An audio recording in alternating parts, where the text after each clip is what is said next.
Welcome back, everyone, to an episode here today. And today's going to be a quick one. We're just going over the Year 9 Season 1.3 Patch Notes and the operator balancing in them. First, we have Azami, increased damage from high caliber handguns and revolvers by 10%, increased damage received by medium caliber SMGs and ARs by 10%, increased damage by high caliber AR and LMGs. This just means it's going to be quicker to take down her Kibas. This is not like her guns, like her SMG and handgun get an upgrade. This is just whatever gun you're using is going to take down her Kibas even faster now. So they seen that it's helping, but they need to take it a little farther clearly here. So I think this is a good change here because I mean it was quite a few bit to take it off. So I think just a small nerf to them. I think they're going to be pretty balanced well now.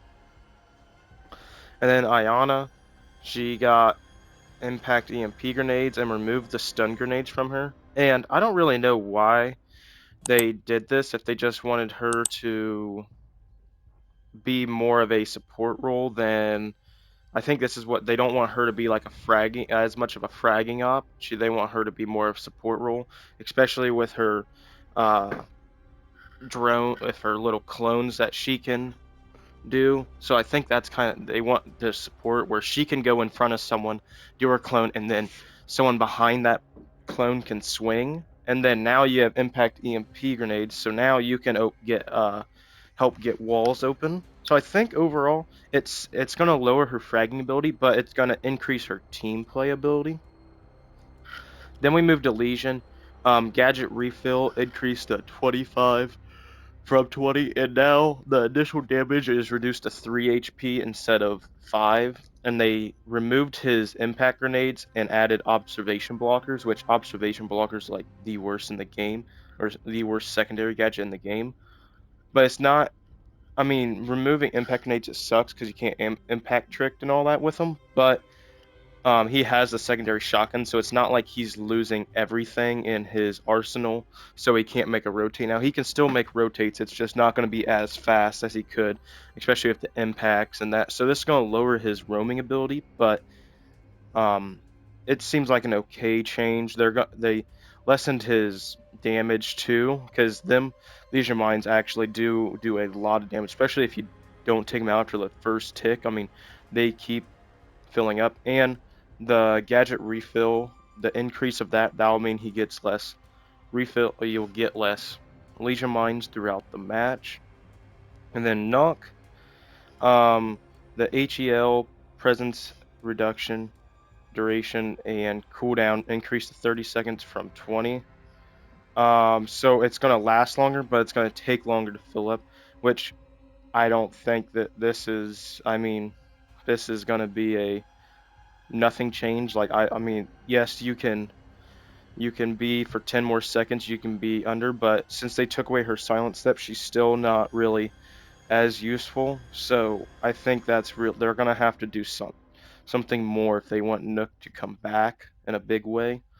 Then Oryx, his dash destroys deployable and talon shields now. So like if an Osa shield is like just sitting there, he can just dash through it now.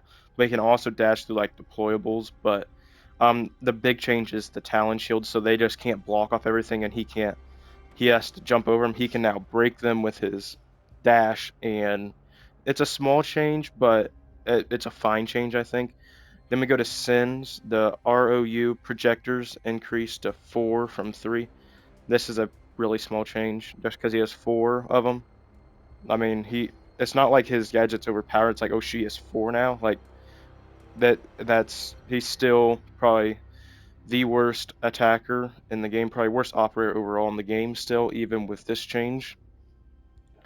And then the impact grenade, damage reduced from 40 HP from 60, and reduced explosion radius to 2 meters from 3. This, for impact tricking, I have not tested too much into it, but I think it's going to relatively stay the same. You're just going to you can't just like chuck a impact and like expect to hit. You actually have to aim them now.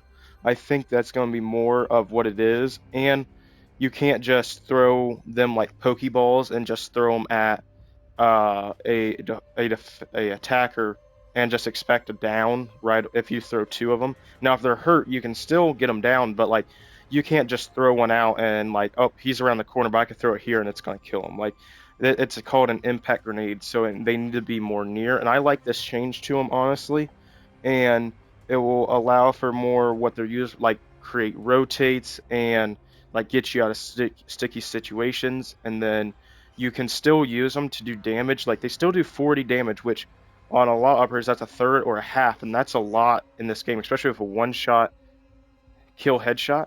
I mean, just look, if you miss the head and just a couple bodies, you're down in 3 bullets instead of 2, or 3 bullets instead of like 5. And so that's a decent change, I think, to them. I don't know how it's really going to impact everyone on it, but I don't think it's going to be like a revolutionary change. And then the ballistic shields, explosion threshold to trigger the guard break, reduced from 30 from 50. So now, when a explosive, I think they mainly changed this because of the impact grenades. Because so if you throw an impact grenade at a shield now, it's going to trigger the guard break where like he's like, whoa. And they reduced it to 30 because now it only does 40 damage. So if they kept it at 40, they would need both impacts just at the same time just to do this trigger. So that's, I think, why they did this trigger break. It's a good change now because if they didn't, impact grenades against shields would be useless and shields would just be really overpowered.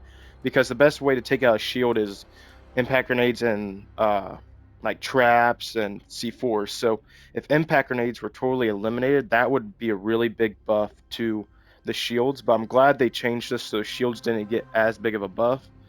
If let me know down below what you guys think is the biggest change in season 1.3. Make sure you guys like, subscribe, check the description where Twitch and Twitter is, and I'll see you guys in the next one.